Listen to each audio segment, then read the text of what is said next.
Hola, odontobloggers, bienvenidos a un nuevo video. Hoy tengo una invitada muy especial que es la doctora Cecia Elizabeth González González, que es cirujano maxilofacial. Tiene una alta especialidad en cirugía maxilofacial pediátrica y craneofacial y se encuentra en Monterrey. ¿Cómo estás, doctora? Bienvenida. Muy bien, muchas gracias. Saludos a todos. Un abrazo donde sea que se encuentren. Es un gustazo tenerte aquí y hoy nos vas a platicar de labio y paladar hendido, ¿verdad? Es correcto, dentro de lo que es la cirugía maxilofacial, más a lo que me dedico que es pediátrica y craneofacial, la condición número uno es labial hendido, que honestamente es mi pasión en la vida. Ahorita lo van a ver un poquito porque cuando hablo este tema sí me pongo un poquito loca, pero espero que les guste y les apasione tanto como me apasiona a mí. Sí, veo que atiendes 100% como a niños y también estás como en campañas, ¿no? Sí, tengo el privilegio, gracias a Dios, de trabajar para una compañía que se llama Smile Train. Es una compañía que se encuentra en Estados Unidos y trabaja en, si no me equivoco, 92 países. Y lo que me gusta mucho de Smile Train es que apoya a los cirujanos dentro de su país, en este caso México, somos mexicanos, y tengo el privilegio, ahorita les voy a aplicar un poquito, de trabajar para 7 fundaciones de Smile Train. Entonces, me fascina hacer eso. Y que la finalidad a fin de cuentas es que esos niños no crezcan con eso, ¿no? Que Sí, reciban atención quirúrgica entre más pequeños mejor. sí, de hecho, igual vamos a hablar un poquito de tiempos quirúrgicos, pero el objetivo, yo creo que en todos, sin importar la especialidad que tengamos, yo creo que siempre lo que buscamos es que nuestro paciente esté lo más perfecto posible. Pero yo todavía soy más enfática si voy a hacer una endodoncia, si voy a hacer una ortodoncia, si voy a hacer un tratamiento periodontal, un injerto gingival. Necesito que quede perfecto mi paciente. Cuando estamos tratando con niños, tenemos que ser todavía más enfáticos, y cuando son pacientes con labio y paladar hendido, debemos esforzarnos aún más, porque lo que yo haga en su cirugía en 2 horas puede bendecir o destruir su vida, en el sentido de que en 2 horas que yo me tarde a hacer su cirugía de labio puede ser un objeto de bullying, de burlas, o de que él no se ame a sí mismo, o de generarle esta famosa palabra de un estigma, ¿no? Que no nos gusta que los pacientes tengan estigma. Entonces el objetivo es tratar de hacerlo lo mejor posible. ¿En qué hospital estás trabajando actualmente? Ahorita me encuentro en mi consultorio, que es su consultorio cuando gusten. Me encuentro en el Hospital Cristus Muguerza Sur, en Monterrey, Nuevo León. Y también tengo el privilegio de trabajar en una clínica que se llama UVA, que se encuentra en San Pedro, con otro cirujano, que es el doctor Alejandro Martínez, bueno, más bien que le apoyo para hacer cirugías ortognáticas. Ok, muy bien. Pues empecemos entonces el tema. Muy bien, perfecto. Entonces voy a compartir un poquito mi pantalla. Es mucho gusto nuevamente a todos y agradezco el tiempo que estén aquí. Esperemos que disfrutemos este ratito. Pueden ir por un café, un refresquito. En mi caso me encanta mucho a mí el té de limón. Entonces adelante el que quiera cada quien tomar para disfrutar un ratito, ¿no? Entonces vamos a hablar un poquito de lo que es de manera específica labio y paladar hendido. Le agradezco a Dios y a todos los que me apoyaban durante mi carrera. Yo salí de la Universidad Autónoma de Nuevo León, de la Facultad de Odontología. Después de ahí tuve el privilegio de hacer la residencia en cirugía maxilofacial en la Universidad de Guadalajara. Soy hija de UDG también. Y después el alta especialidad en cirugía maxilofacial pediátrica y craneofacial en la Universidad Autónoma de Morelos. Posterior a eso, tuve también el privilegio de ser médico adscrito en el turno vespertino del Hospital para el Niño en Toluca, en el Estado de México, por 3 años. Y posterior a eso, actualmente me encuentro, ya es mi quinto año, trabajando aquí en el Hospital Cristus Muguerza Sur y en la clínica UBA, como les comentaba hace un rato. También siempre, nunca doy una plática sin dar las gracias a Smile Train, que me permite seguir eh, explorando más mi trabajo dentro de lo que es la bipolar hendido. Tengo el privilegio, ahorita pongo 6, pero tengo ahorita el privilegio de estar para 7 fundaciones de Smile Train. Estas son algunas de ellas. Iniciativa U es la que trabajo aquí en Monterrey. También estoy en Chiapas, en Misión 33, en Hospital para el Niño de Toluca, en el Estado de México. Guerrero Sonríe en Acapulco, el Hospital de Peralvillo, en Fundación Garza Limón en Durango. Trabajo también para Sonrisas Huastecas en San Luis Potosí. y para MSI en Oaxaca. Y la última que ha sido una maravilla para mí, estoy en una fundación que se llama Tulipanes o Test Unlimited, que se encuentra en Guatemala, Guatemala. Entonces, si quieren buscar algo de información, si les interesa este tema de Smile Train, métanse por favor a lo que es, perdón, el tema del labio y paladar hendido, métanse por favor a lo que es Smile Train. De manera específica pueden buscar Smile Train Latinoamérica y van a encontrar muchísimas cosas. Si ustedes quieren aportar, si ustedes quieren meterse, si ustedes quieren aprender, la plataforma es bastante amigable. Y también, lógicamente, siempre tengo que darle agradecimiento antes de continuar con mi tema a todos los maestros que han dedicado un poquito de su tiempo para conmigo, para con mi necedad y poder aprender este tema. Y me gusta mucho esta frase que dice, si he logrado ver más lejos, ha sido porque he subido a hombros de gigantes. Y cuando hablo de gigantes, hablo de estos grandes maestros que he tenido, la doctora María Luisa López Salgado, la doctora Jerem Cruz Alifat, el doctor Silverio Tobar, el doctor José Maya y todos los grandes cirujanos que desarrollaron las técnicas de labio y paladar hendido que utilizamos hoy en día. Y bueno, para poder hablar de labio y paladar hendido y nosotros que somos estudiantes, es sumamente importante entender por qué se produce el labio y paladar hendido, qué es lo que está fallando y cómo podemos arreglarlo. Entonces vamos a hablar un poquito de embriología, anatomía, de incidencia, de técnicas y vamos a ver algunos casos clínicos, ¿no? Si les hablo de historia, pueden con muchísimo gusto tomarle fotografía a esta diapositiva, porque si le explico esta diapositiva nos vamos a tardar como 3 horas.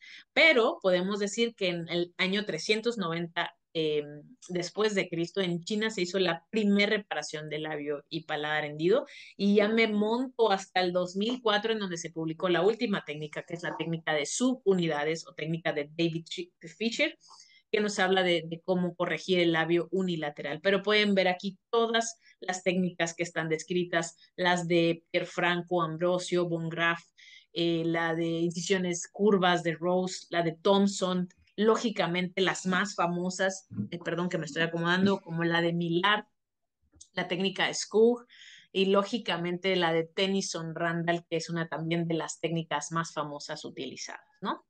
Entonces, hablando de embriología y desarrollo, a mí me encantaría tenerlos aquí, en algún día lo vamos a poder hacer en vivo, pero porque me gusta que haya una interacción y nosotros, dependiendo del autor que nosotros veamos de embriología y de anatomía, podemos hacer si nuestro rostro se desarrolla de 5 procesos, 7 procesos, 9 procesos, dependiendo del autor que a ti te guste, ¿no? Pero normalmente sabemos que viene un proceso frontonasal, 2 procesos maxilares y 2 procesos mandibulares. Sabemos que nuestro rostro se desarrolla entre la 4ª y la 8ª semana de vida intrauterina. Es en este tiempo en donde tenemos esta falta de fusión de los procesos faciales. De manera específica, de los procesos nasomedianos con los procesos maxilares. Recordemos que el proceso frontonasal se divide en frontal, 2 nasales medios y 2 nasales laterales. Cuando hablamos de labio y paladar hendido, la falta de fusión es entre proceso nasomediano y proceso maxilar. En su parte externa y en su parte media con las crestas palatinas. Recuerden que todos nuestros procesos van desde las porciones laterales y van dirigiéndose hacia la línea media para que a la 8ª semana se vea ya un rostro de un feto.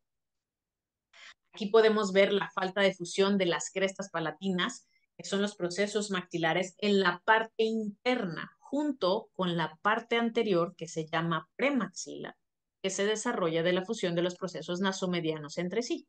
Cuando estos procesos no se unen, nuestro paciente, aparte de tener fisura labial, va a tener fisura palatina.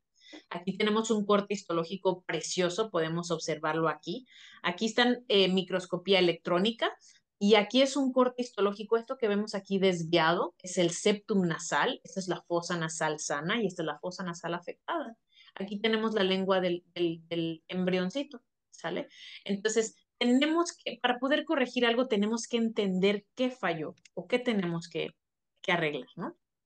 Entonces hablamos de la parte de embriología. Yo ya sé ahorita, si alguien me pregunta por qué se produce un labio hendido, es porque no se fusionó proceso nasomediano con proceso maxilar. Pero si hablamos de anatomía, ¿qué es lo que nos está fallando?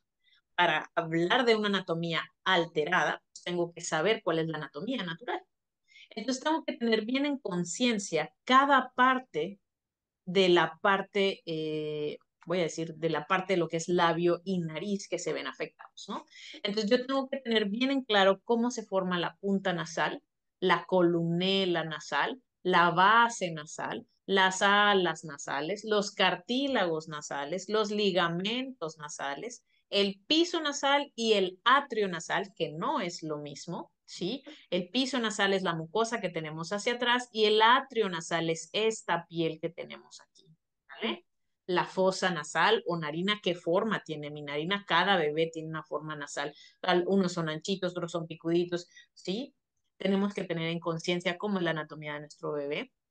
El filtrum, el filtrum que tenemos aquí junto con las crestas filtrales, que son los que se van a ver más afectados. ¿Sí se ve es el cursor, doctora? Sí. Ok, estas son las crestas filtrales y esta parte hundida, el hueco, se llama filtrum, ¿sí? La línea blanca, que es sumamente importante para hablar de exactitud a la hora de hacer la bipolar hendido, que es le llamamos en inglés el white roll, que es la unión de la piel con el vermellón del labio rojo. Esa se llama línea blanca, ¿sale? Y hay otra que le llamamos línea roja, que es la unión del labio seco con el labio húmedo en mi vermellón del labio, que es esta que ven aquí, no sé si la puedan observar aquí, en donde las fibras de mi epitelio se dirigen de forma primero horizontal y después es de forma vertical. Todo eso tenemos que verlo, ¿sale? Lo que es labio seco y labio húmedo. Cuando yo ya tengo bien claro cómo es la anatomía natural, entonces yo ya puedo hablar de lo que está alterado, ¿no? En la parte interna dijimos aquí, ¿qué es lo que me falló? Doctor, si le preguntan, doctor, ¿qué le falló a mi hijo? Pues lo que le falló fue la fusión del músculo orbicular de los labios. Aquí lo tenemos, ¿sí? El cigomático menor, el cigomático, el elevador propio del labio de la nariz y del labio superior, estos van a tener una inserción anómala. No significa que no estén. A los pacientes con labio y paladar hendido no les faltan estructuras. Si las tienen, están en una disposición anómala. Hay que sacarlo de la inserción incorrecta que tienen y llevarlo a la posición que deseamos que tenga nuestro paciente. Como por ejemplo, ¿qué es lo que vamos a hablar o a ver en la anatomía? Pues primero que va a haber una deformidad del lana nasal. Dependiendo de la fisura, si es una fisura que mide 3 milímetros, 5 milímetros, a una fisura que mide 15 milímetros, ¿en qué posición se va a encontrar mi cartílago alar, esta deformidad del ala nasal? Si mi columnela va a estar levemente desviada o va a estar completamente acostada, si existe, si no existe, porque en los pacientes bilaterales es nula en la mayoría de las ocasiones, ¿no? No hay piso nasal. La inserción del músculo, como les mencioné, el más importante, el orbicular de los labios superior, izquierdo y derecho, es anómala. Hay una simetría del filtro, del arco de Cupido que nosotros conocemos.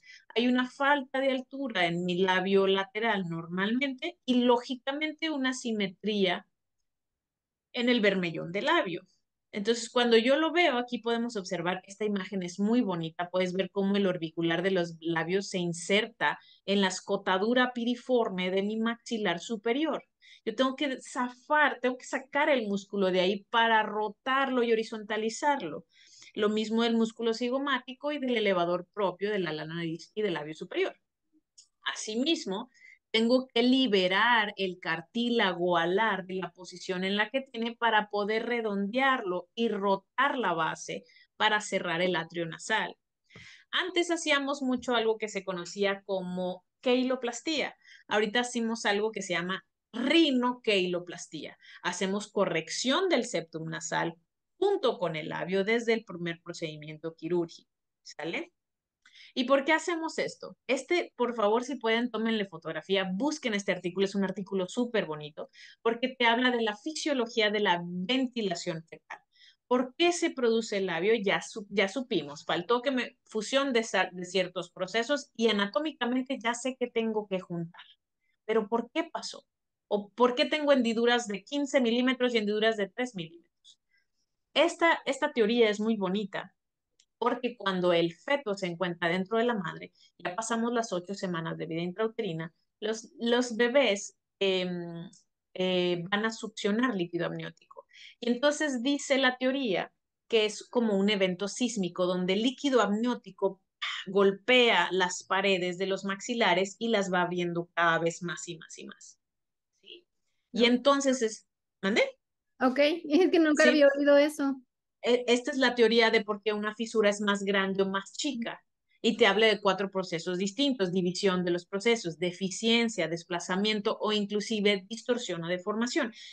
Esta es una teoría, perdón, esta es una información pequeña. Por favor, lean el artículo completo, es muy bonito y te hace entender por qué la fisura de mi bebé es de cierto tamaño, de cierta posición, por qué mi maxilar está más atrás, o está más adelante, o está más abajo, o está más arriba, por este tipo de eventos sísmicos, ¿sí? Ok, y varía como en cada, pues en cada ambiente donde está el bebé. O sea, es súper, Eso, no se puede predecir. en cada ambiente, en cada raza, en cada edad de la madre, o sea, cada fisura es única. Yo por eso, cuando doy esta plática de manera específica, hablo sobre cómo es responsabilidad del cirujano conocer diversas técnicas quirúrgicas, porque normalmente se casan con una sola y esa sola técnica quirúrgica la usan en todos. Y la verdad es que cada técnica te ofrece diferentes ventajas y desventajas, y cada fisura es única. Nunca he operado a un niño igual a otro, jamás. Entonces, tenemos que entender la fisura de nuestro paciente. Y que es bien padre. Yo me quedo pensando, por ejemplo, cuando hacemos una endodoncia en un molar, Mm. yo hago esa endodoncia y nunca va a cambiar. Si yo hago un injerto de encía, tomo el tejido, va a cambiar en el momento de cicatrización y se acabó. Pero yo estoy haciendo una cirugía en un bebé de 3 meses de vida, que su labio mide 12 milímetros. Pero cuando ese bebé tenga 20 años, va a medir 21 milímetros. Entonces, mi cirugía va a verse afectada por la función cada que el bebé respire. Por esta nueva fosa nasal que generamos, se va a mover mi herida, se va a mover mi cicatriz. Cada que el niño mande un besito, utilice su biberón, sonría, hable, gesticule, mi cicatriz o mi herida va a estarse moviendo. Mi proceso quirúrgico está en constante movimiento, ¿sí? Con la deglución y todavía más con un desarrollo facial.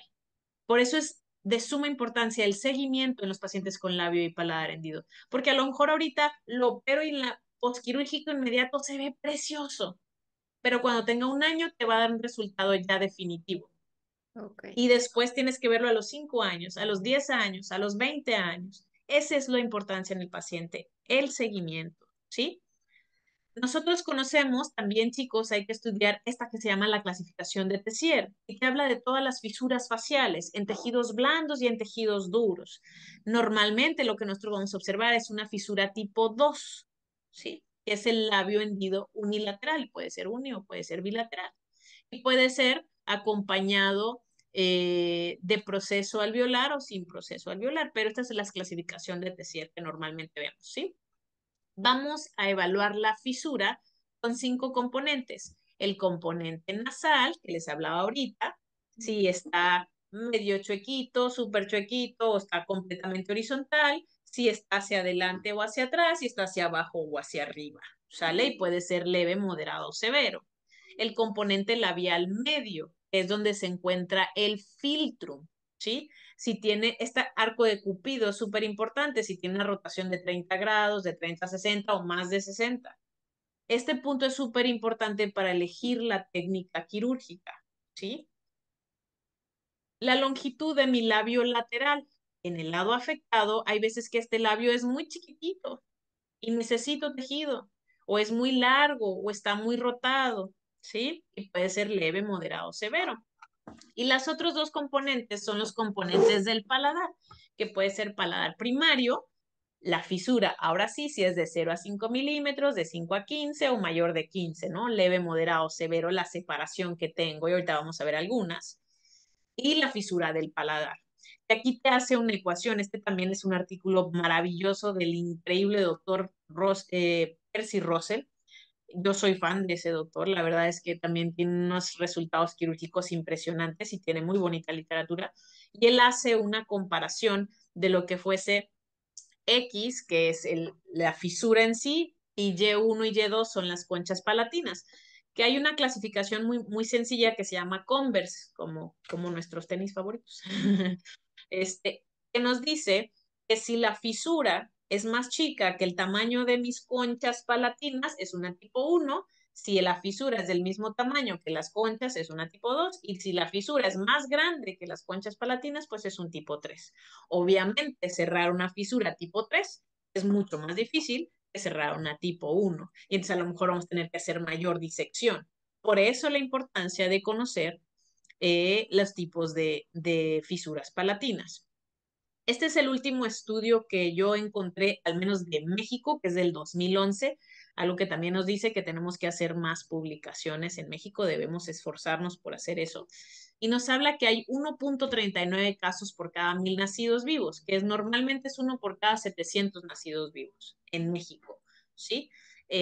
Normalmente en lo que es Europa vamos a encontrar en uno de cada 2.500 nacidos vivos, y en la raza asiática vamos a encontrar uno de cada 500 nacidos vivos. Se presenta más en el sexo masculino que en el sexo femenino.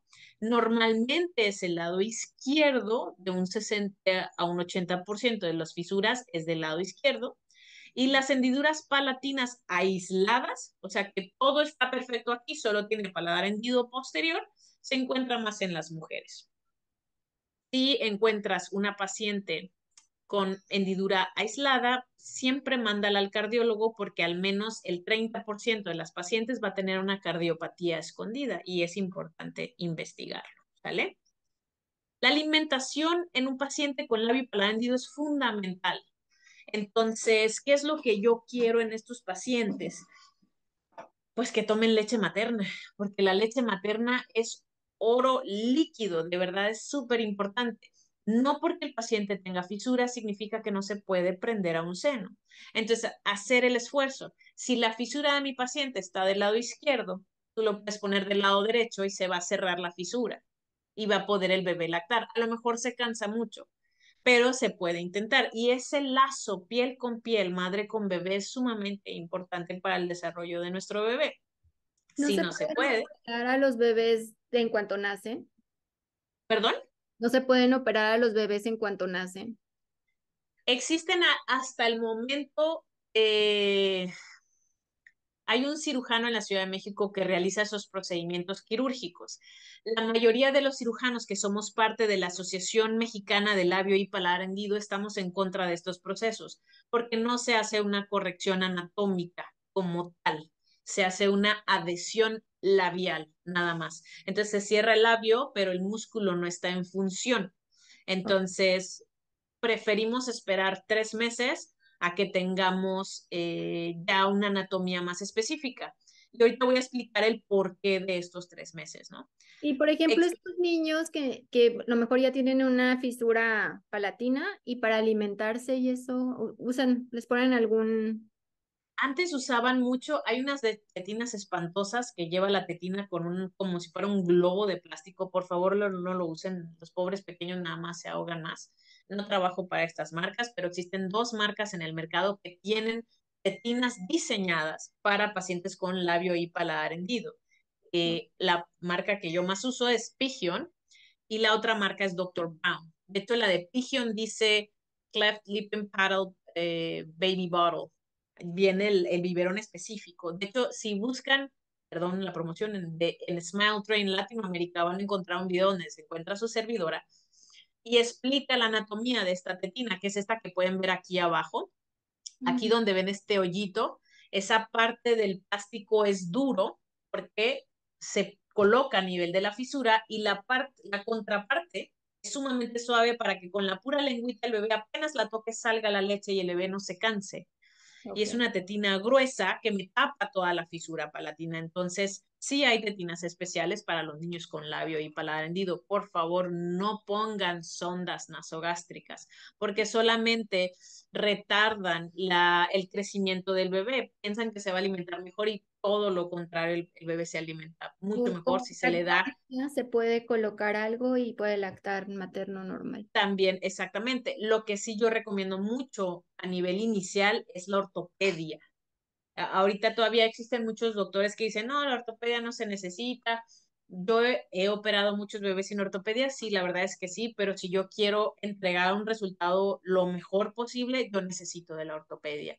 Entonces hay ortopedistas que colocan solamente una placa obturadora y con eso cualquier tetina, el bebé puede comer perfectamente bien. Súper bien, ¿Vale? gracias. Las etapas quirúrgicas, no, sí, las etapas quirúrgicas, hablamos de la rinoqueiloplastia a partir de los 3 meses. Existe una regla escrita, no escrita, porque está escrita, sin embargo, no tiene evidencia médica si te vas hacia atrás, que se llama la famosa regla de los 10 y te pide 10 libras de peso, 10 semanas de vida, 10 de hemoglobina y menos de 10 de leucocitos. Por eso se llama la regla de los 10. Cumpliendo estas tres, normalmente se hace la primer cirugía, que es la rinoqueiloplastia. Yo principalmente trato de que el paciente lleve ortopedia. Si el paciente me llega y ya tiene 6 meses y nadie lo ha tocado, lo mando a ortopedia. No porque ya pasó, ya tiene 6 meses, lo voy a operar de golpe, porque yo lo que quiero es el mejor resultado posible. Yo sé que la ortopedia me va a juntar los procesos de mejor forma para que la anatomía esté mejor corregida. La segunda cirugía que normalmente hacemos es la palatoplastia y se hace entre los 11 y los 18 meses según la escuela americana, que es con la que yo me formé. La escuela europea hace la palatoplastia más o menos a los 6 meses. La tercera cirugía es el cierre de la fisura con injerto, o también le llaman IOA, injerto óseo alveolar. Existen dos etapas, etapa temprana y etapa tardía. Puede ser un injerto temprano entre los 5 y los 6 años o un injerto tardío entre los 7 a los 12 años, inclusive. En lo personal hice por muchos años injerto tardío hasta que probé el injerto temprano y me di cuenta que tiene muchos mejores resultados. Entonces, si ahora puedo, lo hago injerto temprano. ¿El injerto Y de qué es? ¿De dónde se obtiene? el gold estándar es cresta ilíaca. ¿Por qué cresta ilíaca? Igual y podemos en otra hora hablar sobre injertos óseos, pero necesitamos un injerto autólogo. Puede ser calota, puede ser mentón, línea oblicua externa, puede ser costilla, tibia, pero el gold estándar es cresta ilíaca porque tiene muchísimo hueso esponjoso y yo lo que quiero aquí es hueso esponjoso. ¿Para qué pongo el injerto? Número uno, para que mi maxilar sea uno solo y no esté dividido, perdón, que estén pegados. Uno, dos, que me dé elevación al piso nasal porque no tengo estructura. Y tres, para que erupcione mi canino o erupcione mi lateral. Si no tengo hueso, esos dientes jamás van a erupcionar. Sí. ¿Sale? Entonces, Puede ser, tiene que ser del paciente, no hay otra forma. sí, doctora, si usted coloca hueso liofilizado es como un cemento y los dos primeros objetivos se van a cumplir. Va a hacer un solo hueso y vamos a darle soporte a la fosa nasal, pero ningún diente va a erupcionar por hueso liofilizado, ninguno. Entonces, si yo quiero que baje mi diente, tiene que ser un hueso autólogo y de preferencia la mayor cantidad de hueso esponjoso posible. El hueso autólogo es el único que tiene la capacidad osteogénica, me forma hueso. Los demás huesos, perdón, los demás injertos solamente van a tener osteoconducción y osteoinducción, más no osteogénesis, que son las tres características que yo busco en un injerto óseo para cerrar una fisura nasoalveolar, ¿no? Okay. Y la última cirugía sería la rinoplastia a los 16 años, y estas son las 4 cirugías básicas de un paciente con la bipolar hendido. Pero si no tenemos un apego adecuado al tratamiento, el paciente puede presentar estas otras cirugías que vemos, que es el cierre de fístula, que no debe de existir, eso significa que me faltó cerrar un tejido, una distracción ósea maxilar o, en su defecto, una cirugía ortognática, retoques labiales, ¿por qué? Porque no me gustó, porque me quedó un escalón, porque quedó jalado, ¿por qué? Porque en esas 2 horas que yo le explico desde un inicio, no tomé la importancia de hacer una corrección anatómica, ¿verdad? Y por último, una faringoplastía, que ahorita está lo que es el colgajo faríngeo hecho a la medida. Quien trae esta técnica es el doctor Silverio Tovar y el doctor Insunza, para hacer la corrección en el habla. Y se hace una valoración con videofluoroscopía y fonoaudiología, que es una cirugía muy, muy bonita. El objetivo es que ninguna de estas 4 cirugías que tengo abajo se necesiten, tratando de hacer correctamente las cirugías iniciales, ¿no? Y como siempre, necesitamos un equipo multidisciplinario. Siempre dos cabezas piensan mejor que una y tres mejor que dos y cuatro mejor que tres. Entonces debemos tener un equipo. Necesitamos un pediatra, un cirujano, cardiología, odontopediatría y ortodoncia que me haga ortopedia prequirúrgica y postquirúrgica de LPH, de labio paladar hendido, un otorrino para tubos de ventilación, terapia de lenguaje que es fundamental, fonoaudiología para saber si mi paciente tiene o no hipoacusia y lógicamente psicología, porque durante todas las etapas de su vida mi paciente se va a ver afectado, ¿no? Como les mencionaba, la ortopedia prequirúrgica para mí no es importante, para mí es fundamental, es esencial. Si yo quiero ofrecerle a mi paciente un mejor resultado, necesito de ortopedia prequirúrgica. Entonces, yo agradezco mucho a mi ortodoncista ortopedista que tengo aquí en Monterrey, que es la doctora Estela Flores González, y ella me apoya a hacer todo lo que es el NAM, que se llama Nasoalveolar Molding, que es desarrollado por el doctor Pedro Santiago. Si a alguien le interesa esta parte, por favor, búsquenme con toda confianza. Hace una ortopedia prequirúrgica preciosa. Ahorita nos encontramos en un protocolo con otra ortopedia que se llama Rhinoplastic. Hay biomodeladores, está el RRE del doctor Ricardo Elizondo, que también hace muy buena ortopedia, y el Invisalign. Hay diferentes tipos de ortopedia prequirúrgica, pero para mí te hace dar un resultado mucho mejor, ¿no?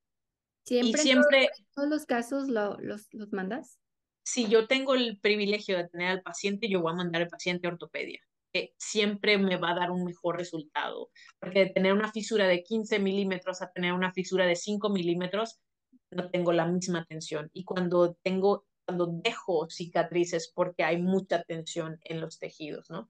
Entonces, para yo no hacer tensión, tengo que disecar más mi paciente. Mientras más disecado mi paciente, más inflamación, más lastimar, más bla, bla, bla. En cambio, si es pequeñito, no tengo que disecar tanto, llega, no tiene tanta tensión y tenemos un mucho mejor resultado. Yo decía cuál es la mejor técnica quirúrgica y la mejor técnica quirúrgica en cualquier examen de consejo te van a decir, ah, pues es que es la que el cirujano domine, pero es nuestra obligación dominar diferentes técnicas quirúrgicas porque cada una te va a dar una mejor ventaja u otra, ¿no? Entonces aquí les voy a mostrar diferentes técnicas quirúrgicas, porque debemos, este es mi punto más importante, debemos entender la fisura de nuestro paciente. Nunca, nunca, nunca, nunca, yo no sé cuántos miles de cirugías llevo, honestamente perdí la cuenta hace mucho, pero nunca una fisura es igual a otra.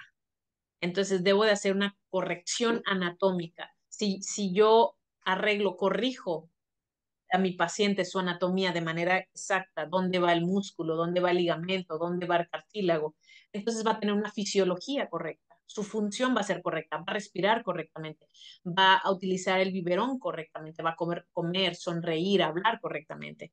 Y si su fisiología es correcta, entonces su desarrollo, su crecimiento va a ser correcto. Y esto, por ende, nos va a dar función y estética. ¿Sí? Hay diferentes criterios de reconstrucción, que son estos de Stephenson y Musgrave, los podemos encontrar en la literatura, que nos habla sobre la corrección de músculo, de piel, etcétera, etcétera, y de estructuras, ¿no? De manera que tenemos todos estos objetivos de reconstrucción, de corrección de la desviación nasal, que tengamos simetría en las fosas nasales, en el atrio nasal, en el labio rojo, que formemos un surco gingival. Hay técnicas quirúrgicas que no me forman un fondo de saco, y entonces nada más el paciente tiene pegado su labio ahí. Entonces eso no es una corrección anatómica como buscamos, ¿no? Y este artículo también es muy bonito, que se llama Both Sides Of. Es hecho por un fotógrafo en realidad, que se llama Alex John Beck. Y me gusta mucho porque aquí podemos ver, es la misma persona del lado izquierdo y del lado derecho. Simplemente le tomaron su fotografía, la dividieron justo a la mitad y entonces pusieron lado izquierdo con lado izquierdo y lado derecho con lado derecho. Y pueden ver cómo son personas completamente diferentes si fuéramos exactamente simétricos, ¿no? Entonces, es algo bonito porque tenemos que entender que todos somos asimétricos, pero en el paciente con labio y paladar hendido vamos a buscar lo más que podamos la simetría en nuestro paciente, al menos en la fisura. Todos tenemos el lado de la foto que nos gusta cómo nos vemos y en el otro no. Así Sin son. duda alguna, ¿no? Yo siempre digo, déjame me la tomo de lado, que no se vea mi lado izquierdo, porque no lo sé, todos hacemos lo Somos mismo, ¿no? asimétricos, sí, somos raros. Pero sí, aquí Exacto. se busca mucho, pues, que sea simétrico a la parte sana, ¿no? Exactamente, porque aquí sí estamos en la parte anterior, ¿no? Y esta es nuestra tarjeta de presentación, sobre todo nariz y boca y ojos es lo que más se observa, ¿no? En lo personal, esto que ven aquí es mi criterio para una reconstrucción del labio unilateral. Tengo que ver la longitud de los labios, que se llama punto de Nordhoff, el tamaño de la fisura y la rotación de mi arco de Cupido. Cuando doy esta plática me gusta mucho tener público porque pregunto, ¿qué fisura prefieren hacer, operar, la de arriba o la de abajo? ¿Qué será más fácil? Ay, ¿la de abajo? La de abajo. ¿Por qué piensa que la de abajo, doctora? Porque a lo mejor es nada más unir la parte estética y creo que ya si incluye nariz, como que Ujú, es difícil hacer toda esa todo. simetría, sí, Exacto, porque la de abajo se ve más pequeña. Y sí, entonces me encanta decirles que es exactamente el mismo paciente, no, nada más que arriba está llorando y abajo está sedada. ah, Entonces, yo necesito evaluar la fisura de mi paciente cuando el paciente está tranquilo. Pero si yo no evalúo cómo es en función, mm, entonces no voy a hacer una corrección anatómica. Si yo veo la de arriba, digo, uy, el orbicular de los labios no solamente está súper abajo, está súper atrás. sí, Cuando está, cuando está en función, se mueve mucho hacia atrás. Entonces yo tengo que corregir esa parte. Tengo que evaluar la fisura en paciente. Es exactamente la misma niña. no, ¿Sale? sí. Y entonces, cuando hablé de clasificaciones, nada más les dije unilateral y bilateral. Pero dentro de las de cada una vamos a tener diferentes expresiones. Por eso la importancia de tener diferentes técnicas de ortopedia prequirúrgica y diferentes técnicas quirúrgicas del labio paladar hendido. Aquí tenemos microformas. Esta famosa plática de ¿cómo se llama este actor del Guasón? Ah, sí, Joaquín Phoenix. Joaquín Phoenix. Joaquín Phoenix no fue operado del labio paladar hendido. Él tiene una fisura cicatrizal, así se llama. Y se le Fisura nota. cicatrizal. Fisura cicatrizal o escondida. Su piel se cerró, su mucosa de labios se cerró, pero el músculo está abierto. Y eso se llama fisura A él no cicatrizal. le hicieron la operación. No.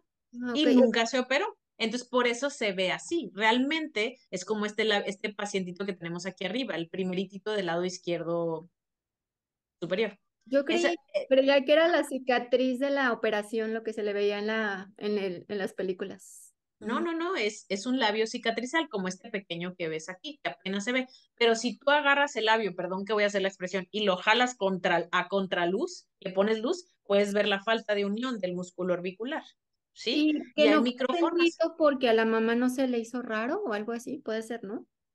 Pues es que no, hay veces que ni siquiera lo ven. Me ha tocado bebés con fisura palatina que se dan cuenta hasta los 3 meses. Es que no sé por qué se le regresa la leche. Me dijeron que tenía reflujo y nada, es que tenía fisura palatina y nunca lo observaron. Entonces, como no son tan visibles, a veces no se dan cuenta de esto, ¿no?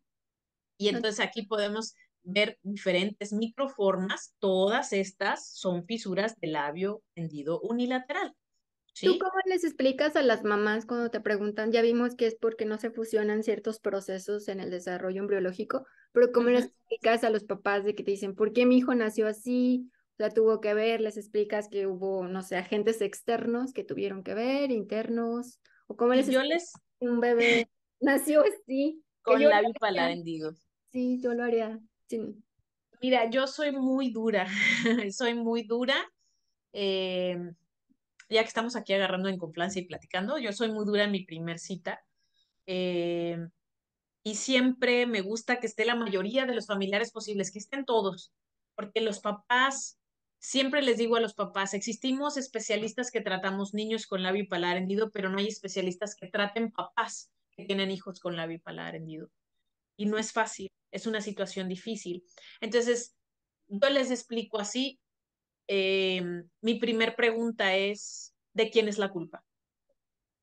Es una pregunta muy fuerte, Sí, ya muy, me muy asusté. fuerte. A ver, bueno, Normalmente pega y siempre les digo, les ofrezco una disculpa siempre me disculpo por mi primer pregunta porque mi primer pregunta es fuerte, les digo, pero lleva un punto importante. Y entonces, hay veces que me dicen, no, es que no, nadie tiene la culpa, pero la mayoría de las veces, a sorprendernos, es que la mamá dice, es que yo no me cuidé, es que yo no tomé ácido fólico, o vienen las famosas abuelitas, no, es que yo le dije que se pusiera el segurito, es que yo le dije que, ok, ¿y tú qué piensas, papito? ¿Y tú qué piensas, mamita? Ya que todo el mundo sacó eso, Ujú. les digo, ok, ahora voy a mi segunda pregunta. Gracias a Dios, siempre me han respondido lo mismo, pero les digo, mi segunda pregunta es, ¿creen en Dios? Nunca me han respondido que no, gracias a Dios. Ok. Y me dicen sí. Y le digo, ok, yo también creo en Dios y mi Dios es soberano y es poderoso y su voluntad es perfecta. Entonces le digo, por favor, miren a Jesús, a Lía, a Mía, a Giselle, como sea que se llamen la bebita, siempre pido el nombre. Mírenla y díganme si sí o no es perfecta. Y entonces explico y les digo que aquí no existen culpas, que de entre millones y millones y millones de mujeres y hombres en el planeta, Dios los escogió a ellos para ser los papás de Mía, para ser los papás de Jesús, porque Dios vio en ellos el amor y la fuerza que se necesitan para Jesús, porque esa fisura tiene un propósito. Y siempre me gusta irme a la cuestión personal. De mis hijas, yo tengo dos hijas, mi hija menor tiene una condición neurológica y entonces yo les digo, yo lo viví.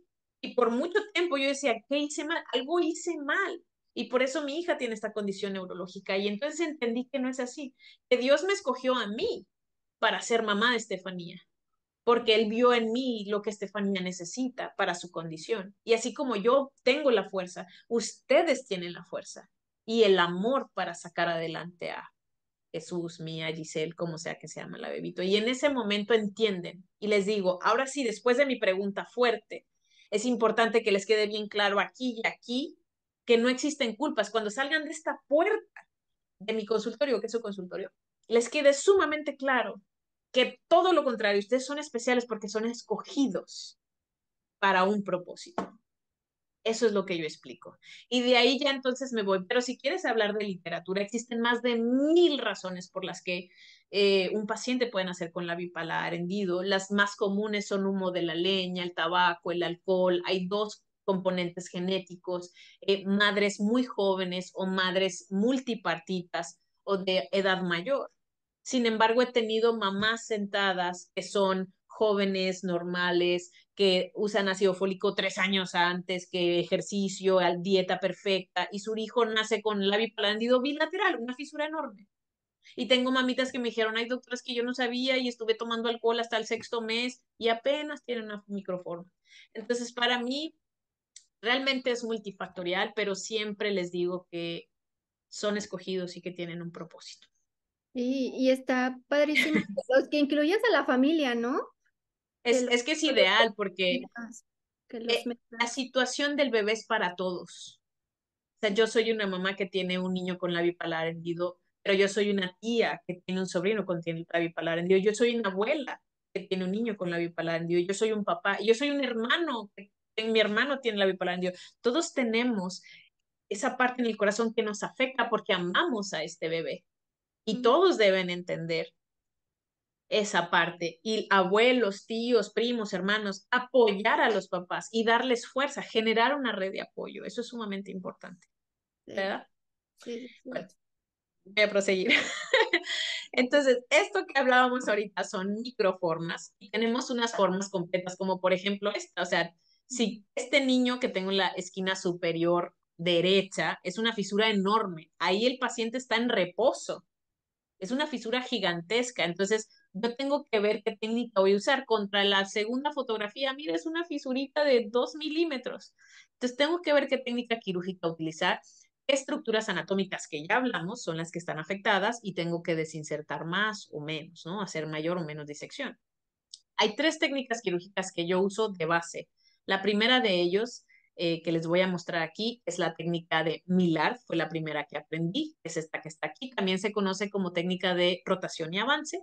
Después está la segunda que se llama de Fisher o sus unidades anatómicas y la tercera que es Tennyson-Randall. ¿Qué ventajas tengo de cada una de ellas? Millard te da una cicatriz preciosa, es curva, simula perfectamente una cresta filtral. El problema con Milard es que te queda corto el labio. Si ves esos niños que tienen así jaladito el labio, normalmente es un Milard. Entonces, si mi hendidura es de 2 milímetros, puedo hacer perfectamente un Milard. Pero si mide 15 milímetros y yo le hago un Milard, yo sé que me va a quedar corto. ¿Vale? Fisher te da 1 milímetro de tejido, se mete este triangulito, 1 milímetro por encima de la línea blanca. Entonces, aunque sea 1 milímetro, ese milímetro, cuando el bebé crece, te da 5 milímetros, 7 milímetros de longitud. Y Tennyson Randall también se llama técnica triangular. Y es muy sencillo de entender, Tennyson. Tú mides la cresta filtral del lado sano, y si el lado sano me mide 10 milímetros y mides la del lado afectado y la del lado afectado me mide 6, la diferencia es 4. Entonces hago un triángulo de 4 milímetros y me va a dar la longitud que yo necesito. Es una técnica matemática sumamente sencilla. Aquí la puedes ver. Entonces, Tennyson Randall te da un labio largo. Es muy bonito. ¿Cuál es el problema de Tennyson? Que te mete un triángulo a nivel del filtrum aquí. ¿Sí? Ok. Entonces yo tengo que decidir qué técnica voy a usar dependiendo de la fisura para tener la mejor cicatriz posible, la mejor longitud posible, ¿no? Aquí están estas técnicas que yo les mencionaba, la de Tennyson Randall, mides el lado sano con el lado afectado y la resta pues te va a dar el tamaño de tu triángulo, ¿no?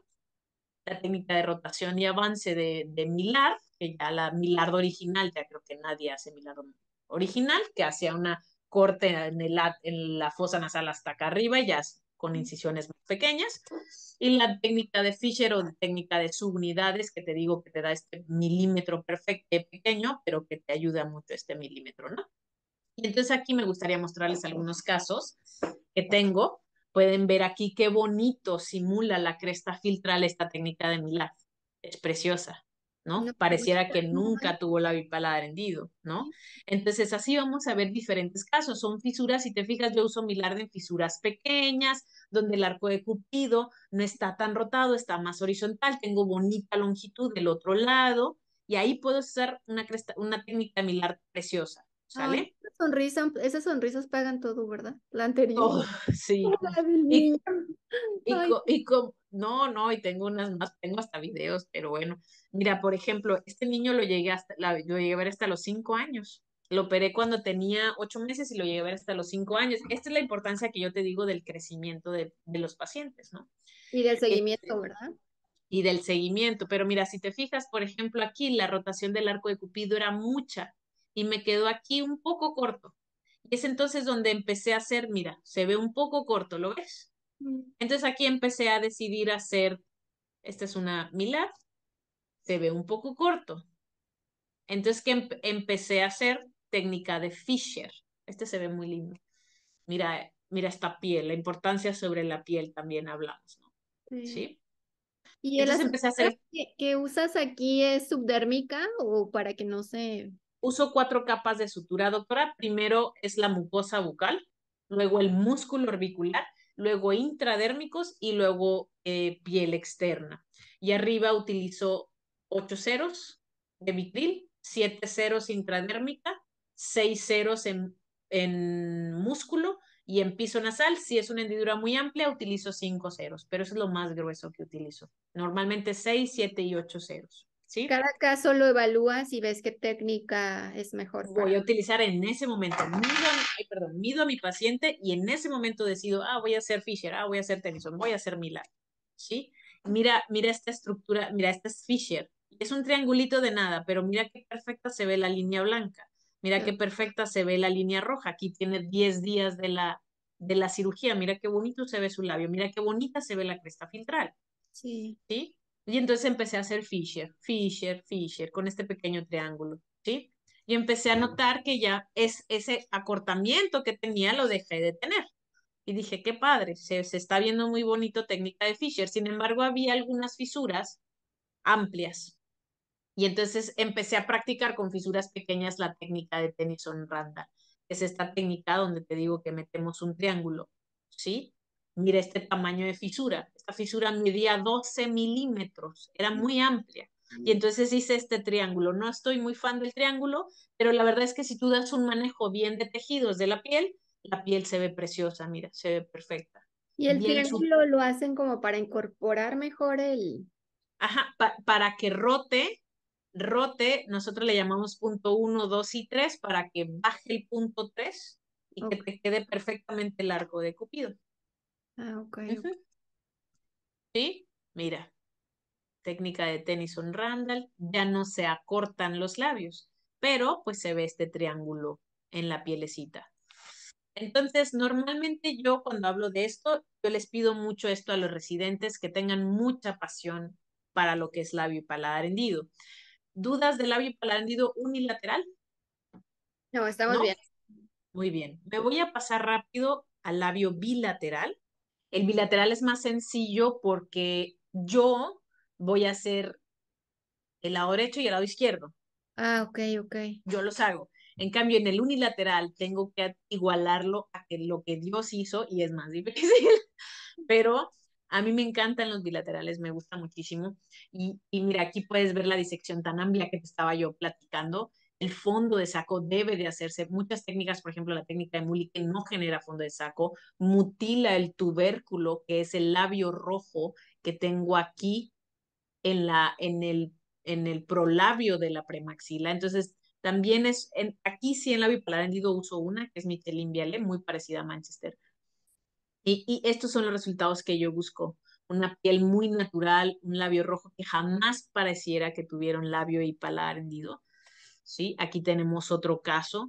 ¿Las Mira, bilaterales siempre incluyen paladar?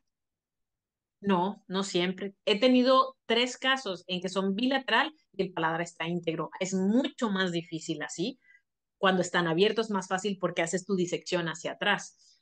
Pero no, no necesariamente. Casi siempre van acompañados, sí. Podría decirte que en un 90% están acompañados, ¿no?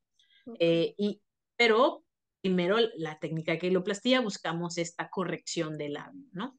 Y ahí Mira, se, este, por ejemplo, el ajá. septum, ahí se pierde el septum nasal, ¿no? ¿Cómo lo No, de reconstruye? hecho el septum nasal se encuentra en la línea media. Aquí falla la fusión de los procesos nasomedianos y maxilares de Ok. ambos lados. Entonces hay que hacer fusión de ambos lados, pero el septum se queda en la línea media. Ahí sí lo tenemos, ¿sí? Los nasomedianos entre sí sí están fusionados. Por eso tenemos una premaxila. Pero mira, de tener esta pielecita, nada de columela, premaxila, logramos hacer esta piel bonita, esta línea blanca, esta línea roja. Esto es al año. Por eso hablo del seguimiento, ¿sí? Esto es lo que nosotros buscamos, ver que el paciente esté bien reconstruido. Bueno, estos ya mostramos unilaterales. Cuando hablamos, por ejemplo, de hendiduras palatinas, aquí tenemos esta hendidura posterior, en donde hago una técnica que se llama incisiones mínimas o el doctor Mendoza, o una hendidura completa, en donde siempre, la mayoría de las veces, utilizo una técnica que se llama Bardash. Y lo más importante es hacer la horizontalización de los músculos para que mi paciente pueda hablar correctamente, ¿no? Esta es una fisura cero, es la única que he tenido en mi vida, es la falta de fusión de los procesos nasomedianos entre sí. Mira cómo está la falta de fusión justo en la línea media, ¿no?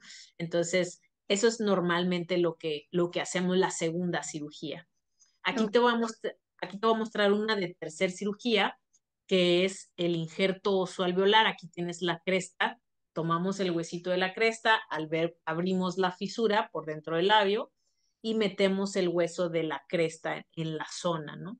Y entonces podemos observar que ya voy a tener un nivel de hueso desarrollado y el camino puede erupcionar por ahí, ¿no? Aquí te pongo otras cirugías, por ejemplo, un colgajo de ave en paciente bilateral en el que pierde simetría, entonces roto labio rojo y piel del labio inferior hacia arriba. Esto que tú ves aquí arriba, realmente es de acá abajo, ¿sí? Se Oh, deja así 14 días, se libera el colgajo y entonces ya tiene le llaman pulling lip, que es un labio ya bien rellenito, pero realmente todo esto que tú ves aquí era de acá abajo, ¿no? y entonces le da simetría, le da proyección labial. Esto se conoce como defecto de silbido, ¿sí? Hay Y pacientes que se operan ya grandes, o sea, que no tienen la atención de niños, y es más difícil, me imagino, ¿no? Todo. la paciente, fíjate que no es exactamente lo mismo, es corrección anatómica, solo que el sangrado es mayor. Eso es todo. Mientras más grande el paciente, mayor el sangrado. Pero yo siento que cuando son niños como que pueden con fonólogos ayudar y todo, y ya. Sí, sí, sí. Sí, definitivamente es mucho más sencillo cuando el tratamiento se hace de manera temprana, ¿no? Y por ejemplo, esta es una distracción maxilar. En lugar de hacer una cirugía ortognática, porque esta chica todavía tenía 13 años, haces una osteotomía Lefort, colocas una máscara de Le Petit y colocas tracción con un Hyrax y entonces puedes hacer, mira esta discrepancia maxilomandibular contra esta de acá, ¿no? Ujú.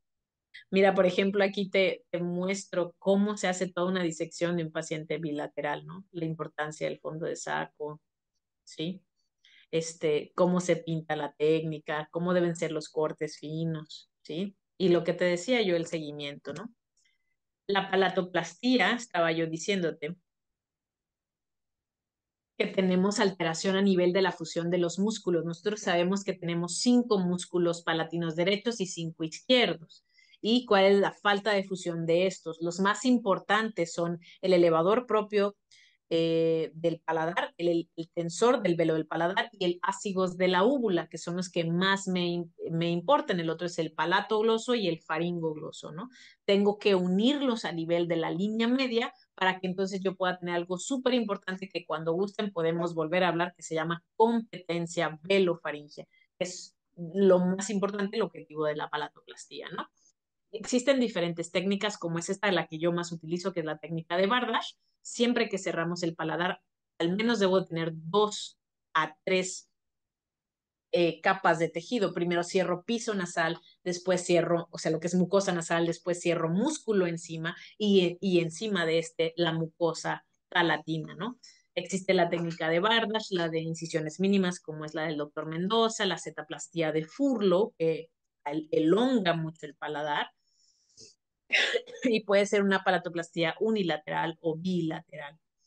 Y aquí tenemos algunas fotografías de palatoplastías. Aquí podemos observar, esta me gusta mucho, no sé si catamos mucho esta foto, pero aquí donde está mi cursor estarían los centrales superiores, Ok. ¿sí? Aquí atrás, aquí estarían los molares. Esto que ven aquí es la arteria palatina anterior saliendo por el agujero palatino posterior, ¿sí? Entonces, aquí la tenemos y está elongándose, eh, perdóname, es la arteria palatina saliendo por el agujero, sí, palatino posterior, estamos en lo correcto. Y es lo único que me sujeta el colgajo palatino. Normalmente yo le coloco siempre aquí como una bufanda de gel foam, porque normalmente cuando operamos el paciente está hipotenso, pero colocamos la bufanda y entonces cuando regresa el paciente a su tensión normal, puede haber un sangradito y este gel foam nos lo detiene, ¿no? Y buscamos que haya una corrección de la musculatura. Hay diferentes cosas que podemos utilizar, como utilizar hemostáticos, etamcilato, ahorita me gusta mucho el ácido tranexámico, hacer puntos colchoneros, sutura de los 3 o 4 colgajos. Eso siempre es importante, ¿no? Y te estaba enseñando ahorita también el injerto óseo alveolar. Como te mencioné, puede ser temprano o puede ser tardío, ¿sí? Y hay diferentes tipos de injerto. Aquí te puse la osteogénesis, la osteoinducción y la osteoconducción, que es lo que nosotros buscamos en un injerto óseo. Y los objetivos, aquí también los puedes observar en este artículo. Aquí tenemos un caso clínico, puedes ver la fisura que queda con fístula. La fisura es la falta de hueso y la fístula es que no está cerrado la mucosa. ¿Sí? Esta mucosa debería estar cerrada. Aquí nos falló cerrar la mucosa, ¿no? Y entonces aquí es donde colocamos el injerto de hueso. Mira, aquí se hace el bolso, se coloca el hueso, aquí está la cresta ilíaca que tomamos, mira la herida queda chiquitita en la cresta, no se ve, y cerramos. Y entonces aquí puedes observar en las radiografías, ay, ay, ay, ay, En las radiografías puedes observar como no había hueso aquí y aquí tenemos un hueso precioso, ¿no? Y aquí ya pueden hacer movimientos del canino para que el canino no se pierda. Y me pueden hacer un espacio para meter un implante para colocar el hueso lateral que digo, el diente lateral que normalmente se pierde. Y la última cirugía es ya sea cirugía ortognática, por ejemplo, aquí te voy a poner un paciente, me voy a ir un poquito rápido porque esto es como mucho machote, pero yo hago la cirugía ortognática con planeación virtual y utilizo un programa que se llama FabNemo y me permite hacer las mediciones de la vía aérea del paciente, tejidos blandos y tejidos duros. Fab significa face, airway and bite. Y tienes que tener estos tres conceptos siempre que hagas una cirugía ortognática. No es nada más que mi mordida quede perfectamente bien. Y entonces puedes comparar aquí, este es el pre de mi paciente, puedes ver cómo se ve clase 3. Y esto no es un prognatismo real, es una hipoplasia del tercio medio, porque mi cirugía de labio y mi cirugía de paladar generan un cincho de crecimiento en el paciente con labio y paladar hendido que va a hacer que su mandíbula crezca de manera normal, pero su maxilar se quede atrás. Si no utiliza su máscara de protracción facial, entonces el paciente siempre va a tener esta característica y ya sea hacer distracción maxilar, como le mostré ahorita, o cirugía ortognática, como en este caso, ¿no? Aquí tenemos la planeación en 3D en la vista frontal. Aquí puedes ver como aparte de hipoplasia de tercio medio tiene laterognasia y hay que corregir la laterognasia de este paciente. ¿Vale? Aquí podemos ver el perfil derecho quirúrgico, prequirúrgico y posquirúrgico. Mira cómo ya el maxilar, que es lo verde, se encuentra por delante de lo azul. Ya tenemos una oclusión clase 1, intentamos tener una oclusión clase 1 del lado derecho, y aquí lo puedes ver del lado izquierdo, ¿no? Y aquí cuánto desciende el maxilar superior, en la parte posterior 3 milímetros, en la parte anterior desciende 2 milímetros. Se hace esto que ves amarillo entre los dientes, es la guía quirúrgica y con esa basamos. Siempre opero mandíbula primero, maxilar segundo. Aquí tienes el paciente antes y después de cirugía, ¿sí? Y esto es a las 12 semanas. Ya tenemos una estabilidad oclusal, ya tenemos estabilidad esqueletal, ¿sí? El paciente ya está perfecto, ya nada más le falta su implante dental, ¿sí? Pero mira la oclusión clase 1 canina, ¿sí? Pues todo aquel ortodoncista, por ejemplo, que le gusta mucho la ortognática, en pacientes con labio paladar hendido es más complicado. En este caso, él ya tenía un injerto que le habían hecho cuando era niño. Tuvimos que tumbarlo porque necesitábamos expandir el lado afectado para que nos quedara esta oclusión tan bonita y después se hizo un reinjerto para que le colocaran el implante dental, La ¿no? mayoría de los pacientes con labio y paladar hendido probablemente de cuando crezcan necesiten cirugía ortognática. Voy a decirle que más o menos un 50, un 60%, La por mayoría. la falta de apego al tratamiento. Si el paciente usa su máscara de protracción durante su infancia, el paciente no necesita la cirugía ortognática, pero la mayoría de ellos desiste del tratamiento, ¿no? Y aquí tenemos, mira la proyección facial antes y después, y no tocamos el mentón, solo fue el maxilar y mandíbula, y se hizo una rotación antihorario, así se llama, ¿no? Le cambió el perfil. Mucho. Y el frente también. Aquí lo que le faltaba al muchacho era la cereza en el pastel, que era la rinoplastía. Esta en lo personal yo no hago rinoplastías, no tengo todavía, me gustaría hacer el fellow en estética de rino, pero nos apoyó aquí un doctor, un cirujano plástico, e hizo, mira qué bonita quedó su nariz, Natural. lateral y de frente, ¿no? Entonces, todas estas son las etapas quirúrgicas que un paciente con labio y paladar hendido necesita. Yo me encuentro en Monterrey y estoy para servirles. Esta es su casa, mi casa que es su casa. De hecho, no, si ven la flechita, ahorita creo que estoy como por aquí, más o menos. El cerro de Estamos la, pegaditos al cerro. el cerro, Ajá. el famoso cerro de la silla. El famoso Cerro de la Silla, esta es mi casa que es su casa. Y aquí normalmente tengo un videito, pero creo que no va a correr aquí. No, no lo va a correr, se los pongo después con mucho gusto.